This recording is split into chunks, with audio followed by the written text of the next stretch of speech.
Hi everyone, today we are going to read a story and the title is S is for S'mores, a camping adventure.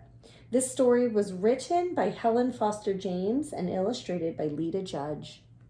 So written by, what's another word for the writer of a story?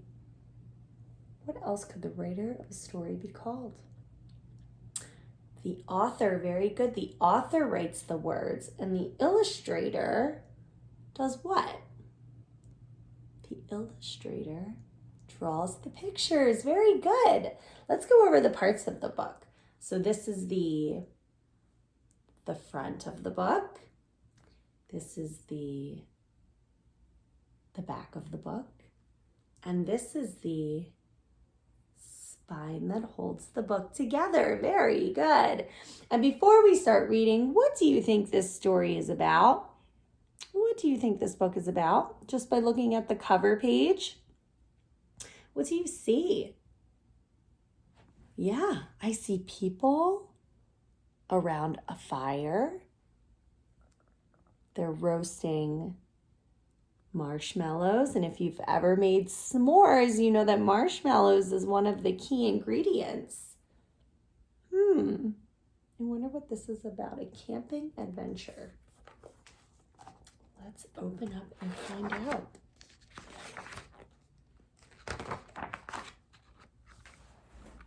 A is for adventure. Let's camp from A to Z. On mountains and deserts or beaches, if you want to have fun, follow me. So it looks like a family is packing their car and getting ready to go camping. Look at that. Have you ever been camping before? He has a lantern here. A lantern is a light so that they can see in the woods where they're camping. It looks like she has a beach ball. What shape is that beach ball? A sphere. Very good. Oh, and look here. What else are they putting on top of the car? On the roof, it looks like maybe they're sleeping bags where they sleep. I wonder what else they'll need. B, let me move so you can see. B is for our beach camp. With the water's edge nearby, we paddle, swim, and fish beneath a bright blue sky. So they're in a canoe. And the canoe is a boat, and they're using the oar to paddle around the lake, or maybe they're at a bay. C. C is for the canyons, and few are as great as the grand, slowly carved by nature's knives of water, wind, and sand. Slowly carved by nature's knives. I wonder what they mean by that. I wonder how canyons are formed. So that must mean that water is nature's knife.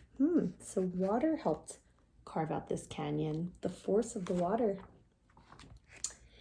D is for the desert. Look carefully and see the many plants and animals that live here wild and free. What do you see? I see them looking at the cactus.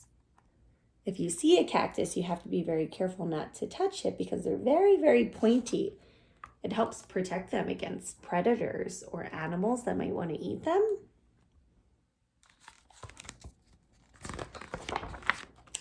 E is for emergencies that happen anywhere. So just in case one does occur, we carefully prepare. Oh, what is the emergency in this picture? What's happening?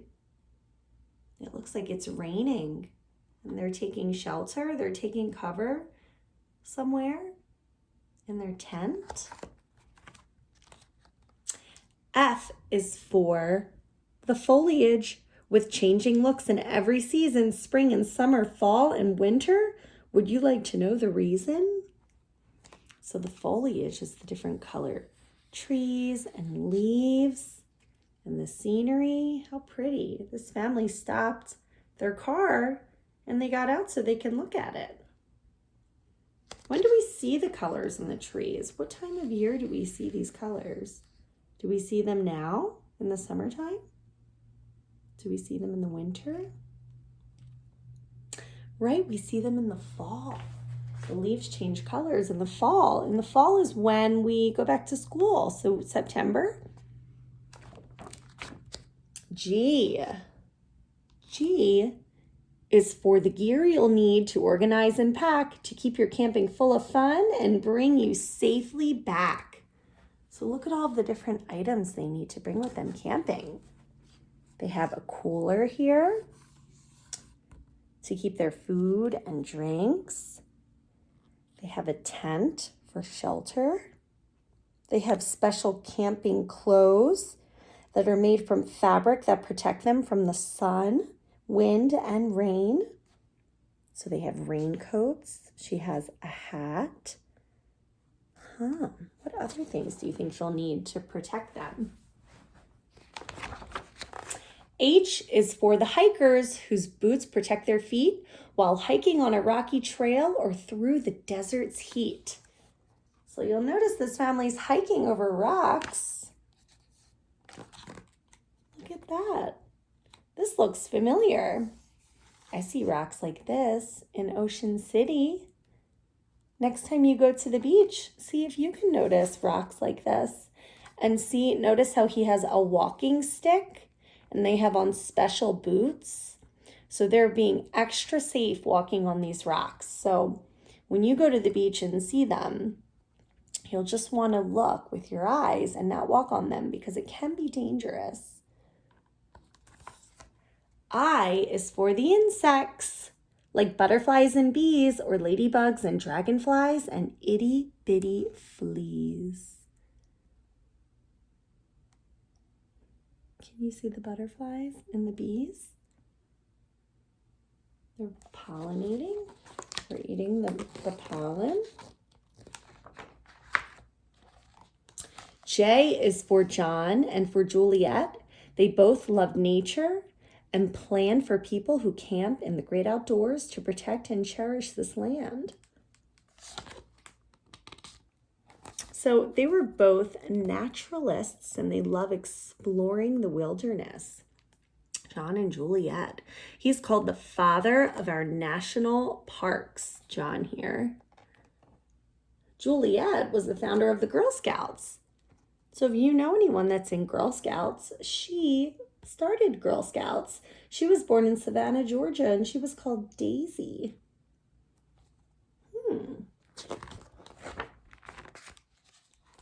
K. K is for our kitchen. It doesn't have a door.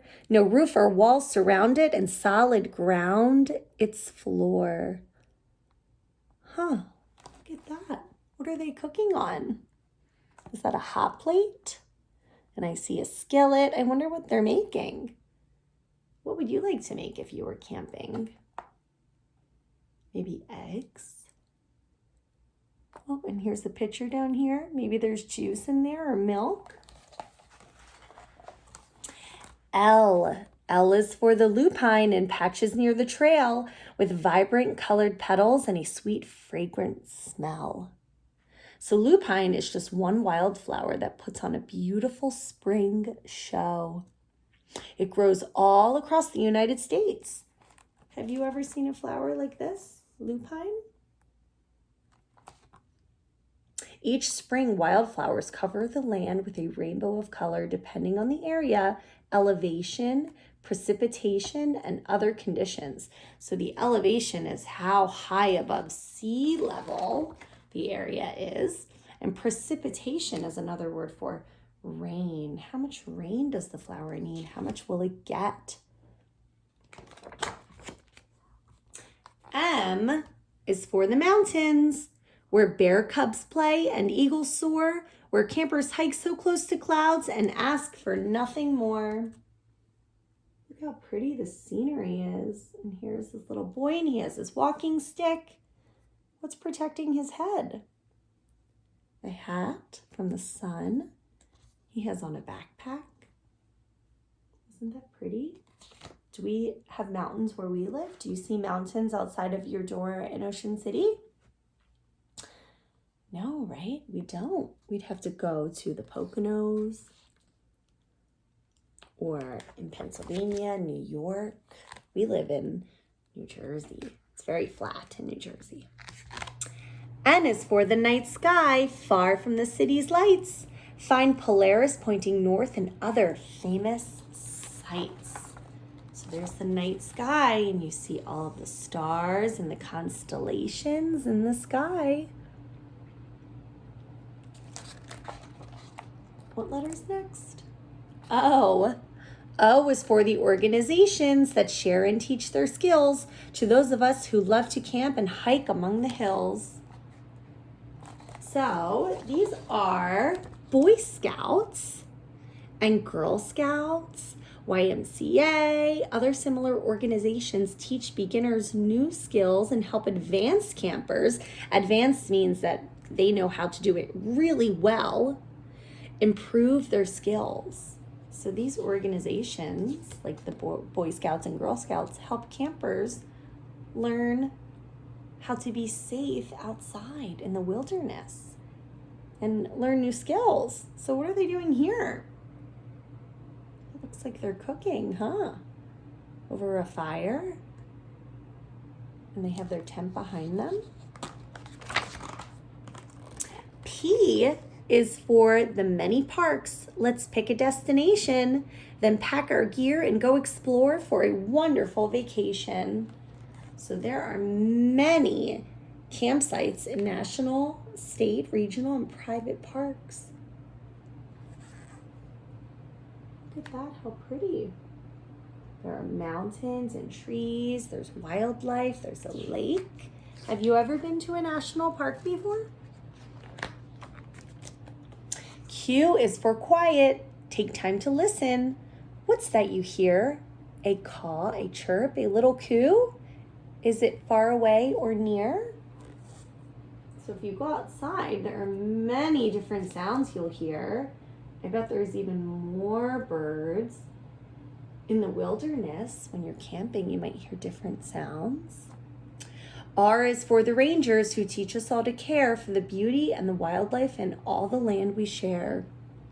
So this is a ranger, and she looks like she's showing these children information about the wildlife and the land. Maybe she's showing them a map. What do you think she's showing them? S is for stories and songs to share when the day is done. We enjoy our campfire's warmth and make yummy s'mores for some fun. So remember on the cover of our book, the title page, they were making s'mores, and there we go. Here they are again in the book. Have you ever made s'mores before? Can you think of the recipe? What do we need to make s'mores? It looks like they're roasting marshmallows on sticks. What else do we need? We have the recipe over here. S'mores recipe.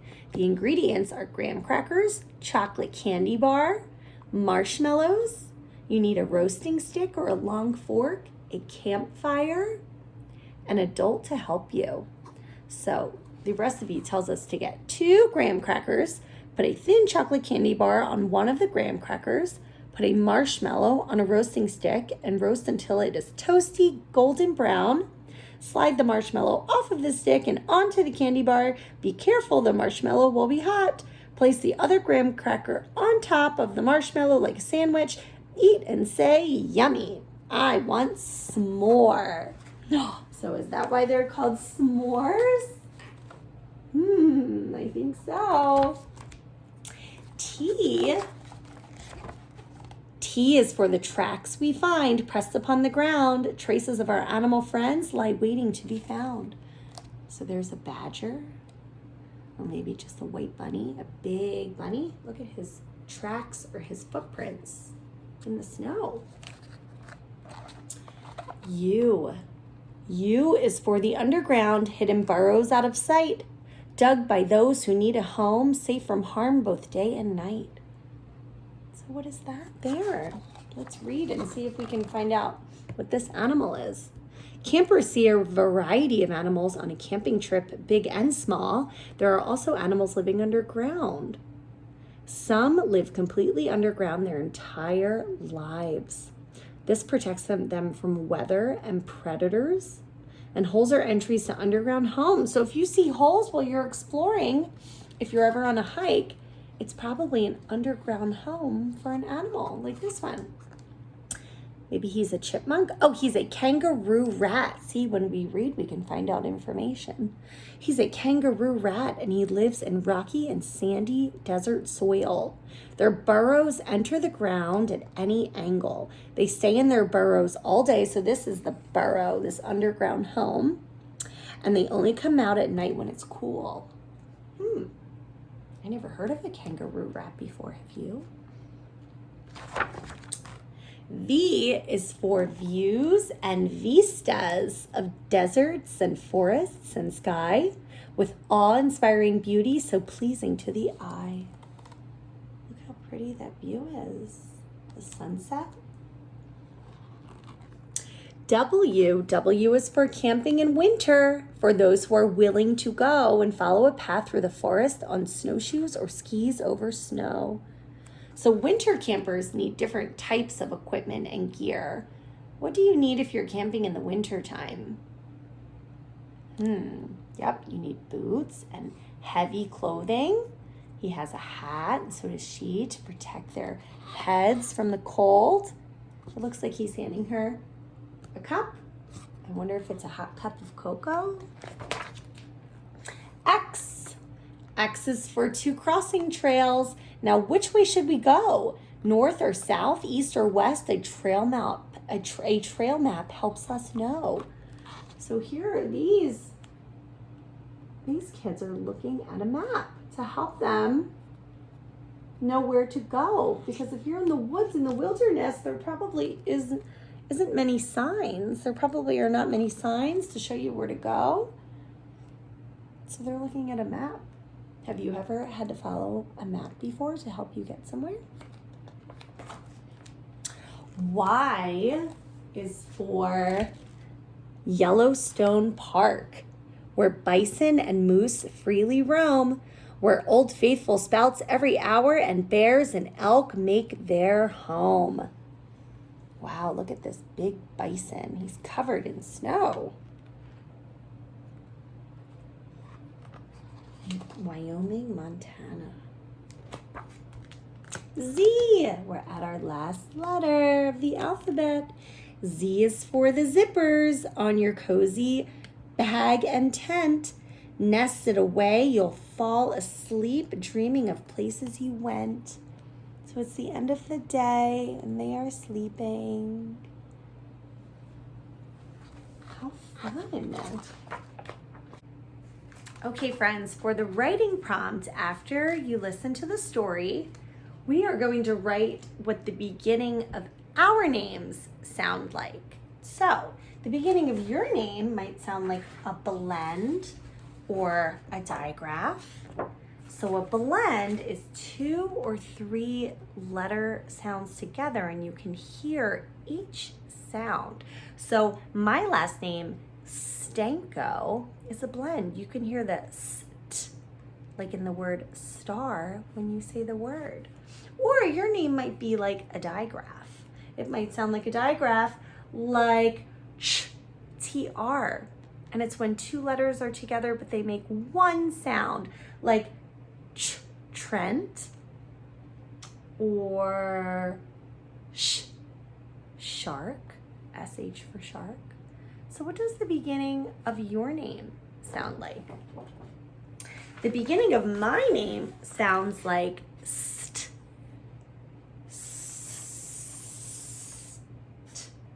So the beginning of my name is a blend and it sounds like ST, like star.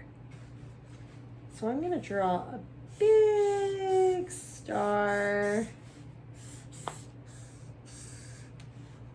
Oh, and I want my star to look like it's moving and dancing. So I'm gonna draw movement lines and I'm going to write the word star. Star. The beginning of my name sounds like st, like star. What does the beginning of your name sound like? Can you write and draw a picture and send it to me?